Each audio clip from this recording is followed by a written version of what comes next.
আপনারা দেখছেন news now, খবরের নতুন ভাষা।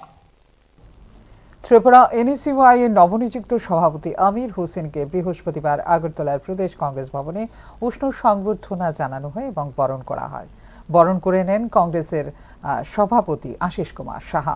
এদিন ত্রিপুরা প্রদেশ কংগ্রেসের সভাপতি আশিস কুমার সাহা সহ এনএসইউআই এর নেতৃত্ব ও অসংখ্য কার্যকর্তা ফুলের তোড়া এবং উত্তরীয় পরিয়ে তাঁকে বরণ করে নেন। অনুষ্ঠানে উপস্থিত বক্তারা আশা প্রকাশ করেন আমির হোসেনের নেতৃত্বে সংগঠন আরও শক্তিশালী হবে এবং ছাত্রছাত্রীদের অধিকার রক্ষায় আরও সক্রিয় ভূমিকা পালন করবে। সংবর্ধনা অনুষ্ঠানে আমির হোসেন সকলের প্রতি কৃতজ্ঞতা প্রকাশ করে বলেন, সংগঠনের প্রতি অর্পিত দায়িত্ব নিষ্ঠার সঙ্গে পালন করবেন এবং ছাত্র সমাজের বিভিন্ন সমস্যা ও দাবি নিয়ে গণতান্ত্রিক আন্দোলনকে আরও জোরদার করবেন।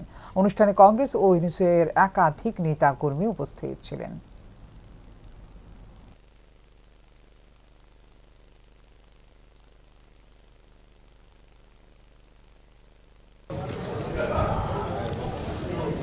কংগ্রেস দলের ছাত্র সংগঠন সর্বভারতীয় এনএসইউআই কমিটি দ্বারা ত্রিপুরা প্রদেশ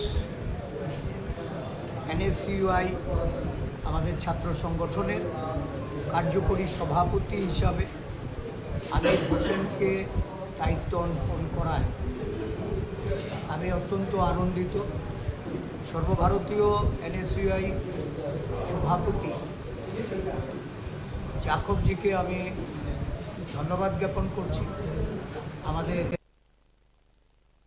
কেননা আমার মতো একজন সাধারণ কংগ্রেস কর্মী এবং ছাত্র কংগ্রেস কর্মীর উপর ওনারা আস্থা রেখেছেন এবং আমার উপর গুরু দায়িত্ব অর্পণ করেছেন আগামী দিনে এই রাজ্যের মধ্যে ছাত্র সংগঠনকে শক্তিশালী করার জন্য এবং ছাত্রদের উপর গোটা দেশব্যাপী এবং আমাদের রাজ্যেও যে পরিমাণ শোষণ হচ্ছে, তাদের অধিকার যে পরিমাণ খর্ব হচ্ছে, তার বিরুদ্ধে শক্তিশালী সংগঠন তৈরি করে আন্দোলন করার জন্য আমি তার জন্য তাদের সকলের প্রতি কৃতজ্ঞতা প্রকাশ করছি। পাশাপাশি আমি কৃতজ্ঞতা প্রকাশ করছি আমার যারা ছাত্রকর্মী আছেন, যারা আমার এনএসইউআই এর যোদ্ধারা আছেন, যারা দুর্দিনেও আমার পাশে থেকে একসঙ্গে লড়াই করেছেন, আজকের দিনেও তারা এখানে এসেছেন। আমি তাদের প্রতি আমার অফুরন্ত ভালোবাসা